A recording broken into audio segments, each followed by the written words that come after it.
Imagine one country that by itself has more fighter jets than the next three biggest powers in the world combined.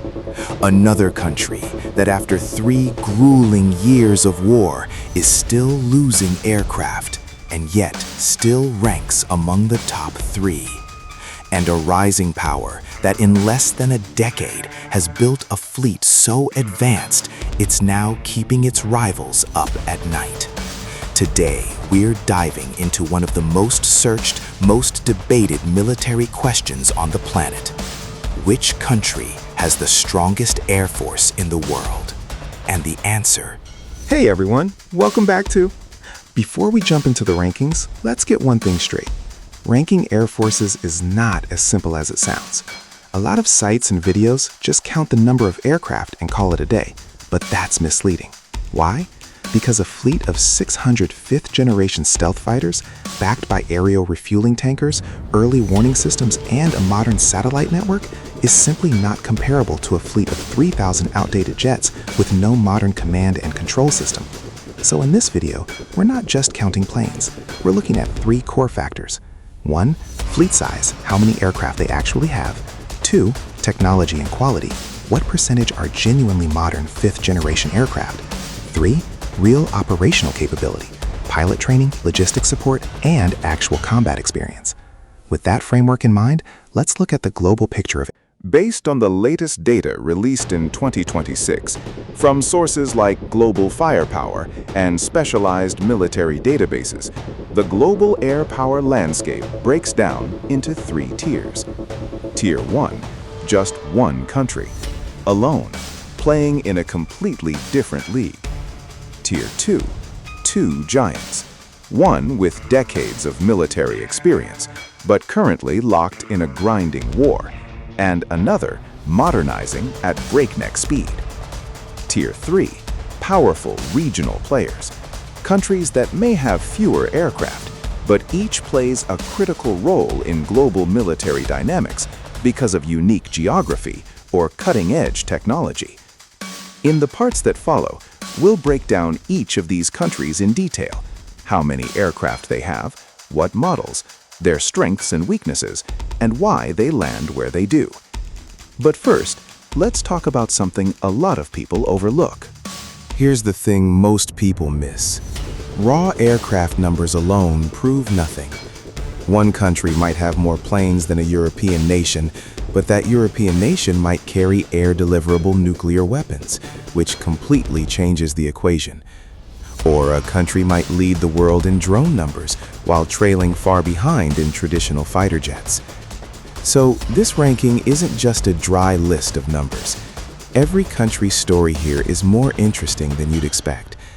In the next part, we're heading straight to the country that plays in a league of its own, and we'll see why no rival even comes close. If you've made it this far, hit that like button and subscribe, because the next part is genuinely wild. In the last part, we said global air power breaks into 3 tiers. Now it's time for Tier 1, where only one country fits. Get ready, because the numbers you're about to hear are genuinely hard to believe. The United States, counting the Air Force, Navy, and Marine Corps together, operates more than 13,000 aircraft. To put that in perspective, that number is larger than the combined fleets of the next 3 biggest powers in the world, Russia, China, and India, combined. Of that total, roughly 1,800 to 1,900 are pure fighters and interceptors. The rest is made up of strategic bombers, transport aircraft, aerial refueling tankers, reconnaissance planes, and thousands of helicopters. But here's the key point. America didn't just focus on quantity. The real focus has been full-spectrum mission coverage. Let me break that down. The U.S. Air Force fleet breaks down into a few main categories. First, 4th and 4.5 generation fighters, aircraft like the F-15 and F-16, which have been the backbone of this force for decades and are still in widespread use today. These jets have been continuously upgraded and remain serious competitors in radar and weapons capability. Second, 5th generation fighters. This is where America is genuinely ahead of the entire world. The F-22 Raptor, which even after more than 2 decades, is still considered one of the best air superiority fighters on the planet. and the F-35 Lightning, the most widely produced stealth fighter in the world, used not just by the US, but by dozens of allied nations. Third, strategic bombers. America is the only country with 3 active types of strategic bombers: the aging but still highly capable B-52, the fast supersonic B-1, and the B-2, a genuine masterpiece of stealth engineering. Fourth, the support fleet. This is the part a lot of rivals completely overlook, but it's exactly what sets America apart. Hundreds of aerial refueling tankers, dozens of AWACS early warning and control aircraft, and a massive transport fleet capable of delivering troops and equipment anywhere on Earth. This combination is what truly separates America from everyone else. It's not just about fighting, it's about reaching anywhere in the world and staying there. But maybe the most fascinating part of this story is something that isn't fully operational yet: the 6th generation fighter program. America has officially launched development of the world's first 6th generation fighter, a project meant to replace the F-22, combining advanced stealth technology, artificial intelligence, and the ability to control accompanying drones, known as loyal wingman aircraft. What does that mean in practice? In the future, a single American pilot could control multiple unmanned drones simultaneously, essentially acting as the commander of a small drone squadron. This kind of technology widens the gap between America and its rivals even further, since most other countries are still working on 5th generation fighters, while America is already moving into the next generation. Here's another point people often forget. The real strength of an Air Force isn't just about how many aircraft it has. It's about where those aircraft can actually take off and land. America has hundreds of military bases scattered across the globe, from Europe and the Middle East to East Asia. This means, unlike most other countries, American fighter jets aren't confined to their own national borders. This global network of bases, combined with a massive aerial refueling fleet, allows America to deploy air power to virtually any point on Earth within hours. No other country comes even remotely close to this level of global reach. But even this giant isn't without challenges. Let's be fair here. First, a large portion of the American fleet, especially the B-52 bombers, has been in service for decades. Maintaining and upgrading these aging aircraft comes with an enormous price tag. Second, the F-35 program, despite its many successes, has faced repeated production delays and technical issues, and critics have long raised concerns about the program's extremely high cost. Third, maintaining this level of dominance is incredibly expensive. America's defense budget alone exceeds the combined defense budgets of several major powers, and that level of spending isn't always sustainable in the long run. Still, even with these challenges, the gap between America and second place is so wide that no country is likely to close it anytime soon. So let's sum it up.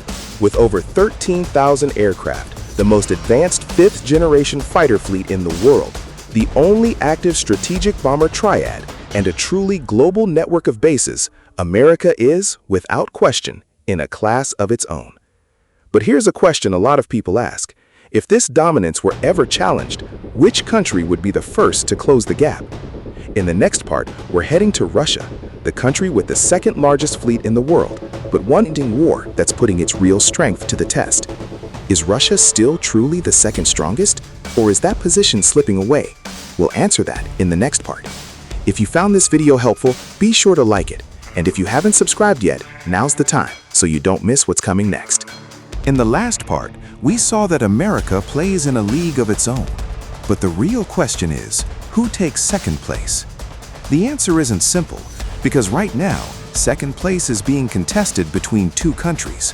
One, a giant that's proven its strength for decades but is currently wounded. The other, a giant that's just waking up. Let's start with the first one, Russia.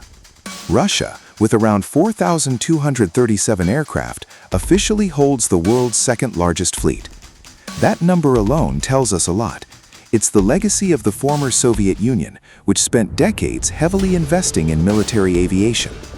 Russia's fleet includes multi-role fighters like the Su-35, strike aircraft like the Su-34, and even the Su-57 stealth fighter, which is still in limited production. On top of that, Russia is one of the few countries with an active strategic bomber, the Tupolev Tu-160, one of the largest and fastest supersonic bombers in the world. On paper, this combination should place Russia in an extremely powerful position, but the reality on the battlefield tells a different story. The war in Ukraine, which has dragged on for years now, has become one of the biggest real-world tests for Russia's Air Force in decades. And for many military analysts, the results have been surprising. Russia has lost more than 100 aircraft, along with trained crews, against an air defense network that, in terms of scale, was far smaller. What does that tell us? That the problem isn't just aircraft numbers. Analysts point to a few key weaknesses. 1. Electronic warfare coordination. Russia's ability to neutralize modern air defense systems hasn't been as effective as expected. 2. Pilot training quality. The actual flight hours logged by many Russian pilots fall significantly short of NATO standards. 3. Command and control systems. Coordination between different branches of the Russian military has repeatedly come into question. This means that despite having a large fleet on paper, Russia is facing serious real-world challenges. The gap between strength on paper and strength in reality has never been this exposed in Russia's case. That said, Russia shouldn't be underestimated. This is still one of the few nuclear powers in the world with air-deliverable nuclear weapons, and its industrial depth and aviation design experience aren't something that disappears easily. But the real question is, can Russia hold on to second place, or is the next contender catching up from behind? Let's move on to China. China, with around 3,300 aircraft, officially holds the world's third largest fleet, but the numbers only tell half the story. What truly sets China apart is the speed of its progress. Just 2 decades ago, China's Air Force was mostly made up of outdated aircraft copied from Soviet designs. Today, the picture looks completely different. China now has its own 5th-generation stealth fighter, the Chengdu J-20, which has seriously entered frontline service. On top of that, China's domestic industry in radar, composite materials, and missile technology has reached a point where it no longer depends on Russian imports. This means China is moving from the copying phase to the independent innovation phase, a shift that military analysts around the world find both concerning and genuinely fascinating. One of China's biggest strengths is its domestic manufacturing capability. Unlike many countries that rely on imports for advanced equipment, China has invested massively in building its own aerospace industry. Still, one major weakness remains: jet engines. Producing high-performance, reliable jet engines is one of the most complex challenges in aviation, and China still lags behind the US and Russia in this area. That means even China's most advanced fighters haven't fully matched the capabilities of Western engines yet. But given the current pace of investment, many analysts believe this gap is shrinking. Here's another important point. Unlike America, China's goal isn't necessarily global presence. Its main focus is the Asia-Pacific region, especially the South China Sea. This means China is building an air force optimized for regional dominance, not necessarily for global operations like the US. That's an important strategic distinction that often gets lost in simplified comparisons. Still, China's rapid growth raises a real question. If this trend continues, could China actually overtake Russia and officially claim second place within the next decade? Many military analysts believe the answer is yes. So let's wrap this up. Russia, despite holding the world's second largest fleet on paper, has shown serious weaknesses in real combat. Meanwhile, China is growing at an unprecedented pace and may soon take second place away from Russia. But these two giants aren't the only players in this story. In the next part, we're heading to the regional powers that may have fewer aircraft, but each has a fascinating story of their own. India with its diverse fleet, South Korea with its remarkable discipline, and Japan with its cutting-edge technology. If you're curious which countries land in the 4th through 10th spots, make sure you stick around for the next part. And if you found this video useful, don't forget to like it and follow the channel. So far, we've covered the 3 giants: America standing alone, Russia wounded, and China rising fast. But if you think the story ends there, think again, because Tier 3 of this ranking is packed with countries that may have fewer aircraft, but each in their own way plays a major role in the world's military balance. Let's start with the first regional power on this list, India. India, with more than 2,200 aircraft, officially holds the world's fourth largest fleet. But what makes India interesting is the diversity and balance of its fleet. The Indian Air Force operates more than 600 fighters, including an interesting mix of Russian Su-30s, French Rafales, and domestically produced light fighters like the Tejas. This multinational mix means two things. On one hand, India has managed to acquire top technology from multiple countries. On the other hand, this diversity creates real logistical and maintenance challenges, since every platform requires its own separate support system and spare parts. But India is strong in another area too: aerial refueling and transport capacity. Investment in IL-78 refueling tankers and C-17 transport aircraft has allowed India to extend its air power not just within its own borders, but deep across the Indian Ocean. India's geography places it in one of the most sensitive regions on Earth. On one side, a shared border with Pakistan, and on the other, strategic rivalry with China. This means India's Air Force has to be ready for multiple scenarios simultaneously. That's why many analysts consider India, not just in terms of numbers, but in terms of strategic necessity, one of the most important air powers in Asia. India can't afford symbolic gestures. It needs real, tested readiness. Now, let's move to a country with fewer aircraft, but one that leads in discipline and operational readiness: South Korea. South Korea's Air Force, with around 1,590 aircraft, holds the world's fifth largest fleet, recently overtaking Japan. What sets South Korea apart is its intense focus on real operational readiness rather than simply having a high aircraft count. Given its proximity to North Korea, South Korea's Air Force always maintains a relatively high state of alert. The country recently completed operational deployment of its first full batch of F-35A fighters and is awaiting delivery of more units. On top of that, South Korea is investing in its own domestically produced fighter, the KF-21, aiming for long-term technological independence. Interestingly, South Korea is also investing in artificial intelligence systems and drone teaming technology, the exact same kind of technology America is building into its sixth-generation fighter program. That means despite its smaller size, South Korea is far from behind on the technology front. Japan, which until just a few years ago held the world's fifth largest fleet, has now slipped behind South Korea. But that drop in ranking doesn't mean weakness. Japan's Air Self-Defense Force, named this way because Japan's constitution places specific restrictions on its military forces, operates one of the most advanced F-35 fleets in Asia. At the same time, Japan is part of a major international project called GCAP, a joint effort with the United Kingdom and Italy to build a sixth-generation fighter. If this project stays on track, it could make Japan one of the few countries with a direct role in developing sixth-generation technology. What's notable is that despite Japan's legal restrictions on offensive military operations, this country is by no means underestimated when it comes to technology quality. A few more regional powers deserve a mention here. Pakistan, with a fleet centered around multi-role fighters like the JF-17, co-produced with China, and the F-16, remains locked in a constant strategic rivalry with India. Egypt, with one of the most diverse fleets in the Middle East, operates a mix of American, French, and Russian equipment that gives it unique flexibility. Turkey, while not ranking especially high in total aircraft, has become one of the world's largest drone producers, an industry that's rapidly reshaping the rules of modern air warfare. France, despite having a relatively smaller fleet, is one of the few countries with both air-deliverable nuclear weapons and a fully independent aerospace industry, a combination that gives it far more strategic weight than its aircraft count alone suggests. As you can see, this ranking isn't just about numbers. Each of these countries is, in its own way, a piece of the global air power puzzle. So let's sum it up.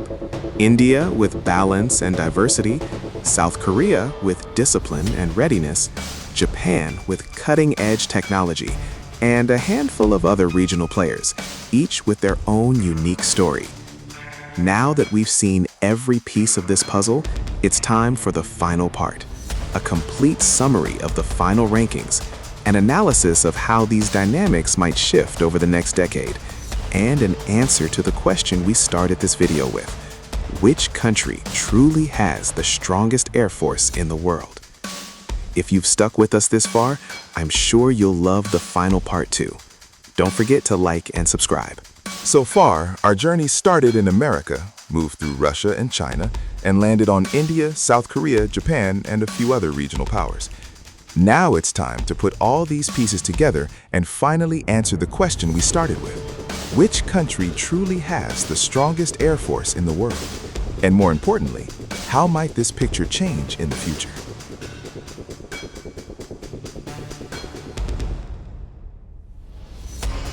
Based on a combination of fleet size, technological quality, and real operational capability, here's the complete picture for 2026. Number 1, the United States. No real competition. With over 13,000 aircraft, the world's most advanced fifth-generation fighter fleet, the only active strategic bomber triad, and a global network of bases no other country comes close to. Number 2, Russia. Despite holding the world's second-largest fleet on paper, the war in Ukraine has exposed serious operational weaknesses. This country is still powerful, but its position is more fragile than ever. Number 3, China. With the fastest growth rate among all major powers. If this trend continues, many analysts believe China could overtake Russia within the next decade. Number 4, India. With a diverse, balanced fleet, positioned in one of the most sensitive regions on the planet. Number 5, South Korea. With exceptional discipline and operational readiness, despite a relatively smaller fleet. And right behind them, Japan, Pakistan, Egypt, Turkey, and France, each with their own distinct roles and strengths. That's the picture today, but the real question is, what will this picture look like 10 years from now? Looking at current trends, there are 3 major shifts that will reshape global air power in the years ahead. Trend 1. The rise of 6th-generation fighters. America is already working on its 6th-generation program. Japan, the UK, and Italy have jointly invested in the GCAP project. This means a new dividing line is forming between nations, those who reach 6th-generation technology and those still working with 5th or even 4th-generation aircraft. This technology gap could end up even wider than the one we see today. Trend 2. The rise of drones and unmanned warfare. Perhaps the most important shift won't be about who has the most fighter jets, but about who has the best system for coordinating human pilots with autonomous drones. Countries like Turkey, already leading in drone production, might end up playing a far bigger role in the future than their fighter jet numbers alone would suggest. Trend 3. The rising cost of maintaining dominance. Staying on top gets more expensive every year. Even America faces real budget challenges. This means the future competition won't just be about technology, it'll be about economic sustainability too. The country that can produce advanced technology at a more reasonable cost might end up being the real long-term winner. So, if we had to sum up this entire video in one sentence, air power isn't just about the number of aircraft anymore. Real strength is a combination of technology, training, logistics, economic capacity, and the actual ability to operate in real combat, not just on paper or at military parades. Today, America undoubtedly holds first place, but the military world never stays still. As we've seen, second and third place are shifting, and regional powers are getting stronger every single day. Here's a question for you. Where do you think this ranking will stand 10 years from now? Will China finally overtake Russia? Could India climb to third place? Let me know in the comments. I'd genuinely love to hear what you think. If you enjoyed this video and learned something new, please hit that like button. It's the smallest thing you can do, but it genuinely helps the channel a lot. If you haven't subscribed yet, do it now and turn on notifications, because next week we're covering something even more exciting. A detailed comparison of the world's 5th-generation fighters, how the F-35, Su-57, and J-20 actually stack up against each other. And if you have friends who are into military history and aviation, send them this video. It really helps this channel grow. Thanks for sticking with me through this whole video. I'll see you in the next one.